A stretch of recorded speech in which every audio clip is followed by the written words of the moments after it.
How Isaac Newton Changed the World. Sir Isaac Newton, a physicist, mathematician, and natural philosopher, fundamentally altered our understanding of the universe.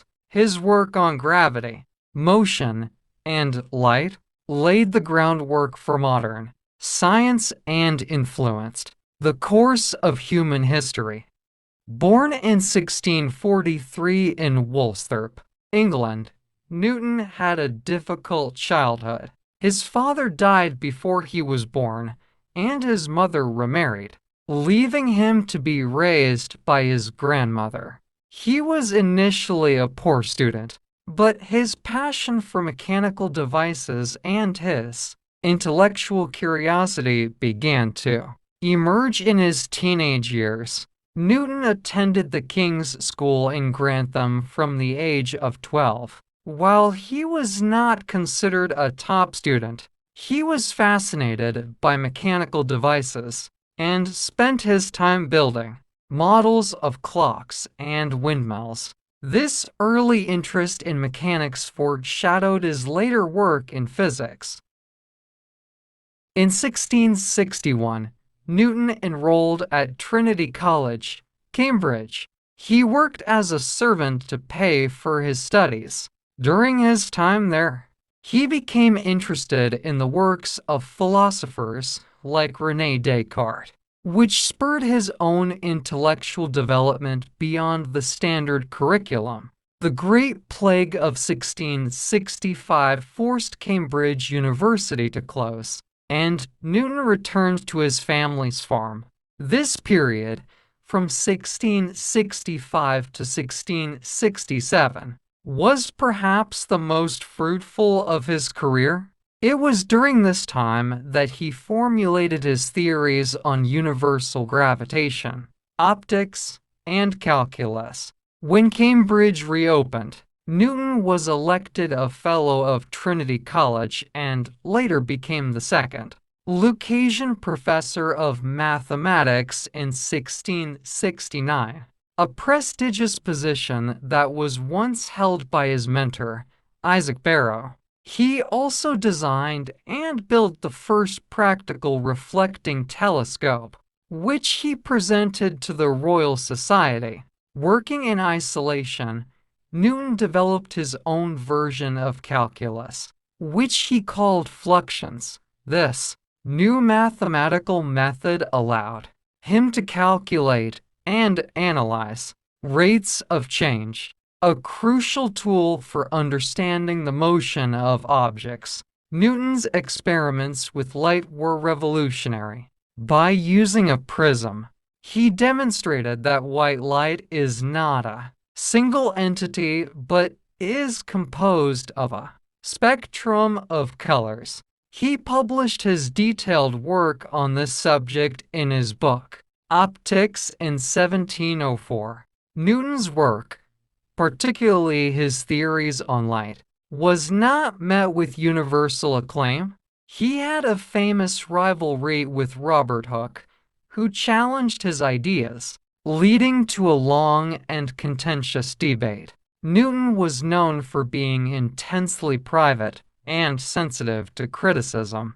The disputes over his work often led to severe stress and periods of withdrawal from scientific life. He would sometimes withhold his discoveries for years to avoid conflict. Newton was a deeply religious man who wrote extensively on theology and biblical prophecy. He was a non-Trinitarian, a belief he kept secret because it was considered heresy at the time.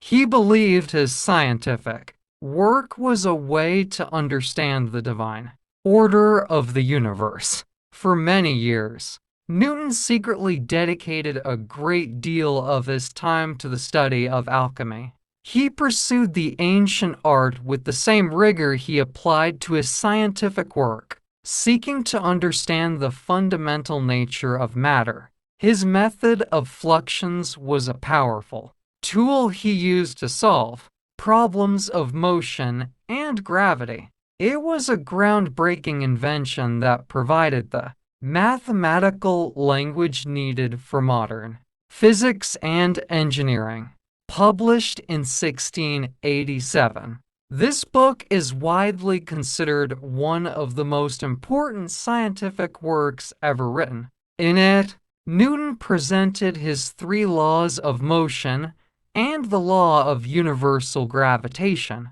defining a framework for classical mechanics. Newton was elected as a member of Parliament for the University of Cambridge in 1689, while his political career was not as distinguished as his scientific one. He used his influence to protect the university's independence.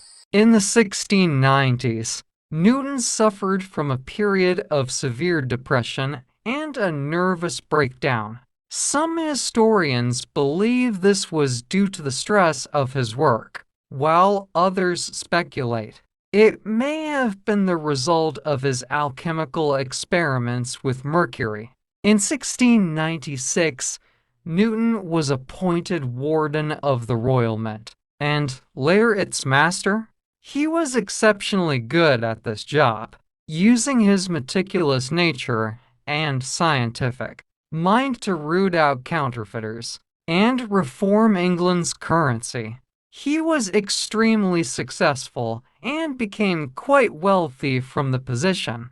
In 1703, Newton was elected president of the Royal Society, a position he held until his death. He used this powerful role to promote his own work and often became embroiled in bitter rivalries, most famously with Gottfried Leibniz over the invention of calculus. In 1705, Queen knighted Isaac Newton, making him the first scientist to be honored in this way. Newton's life was marked by frequent and intense intellectual feuds, particularly with Robert Hooke and Gottfried Leibniz.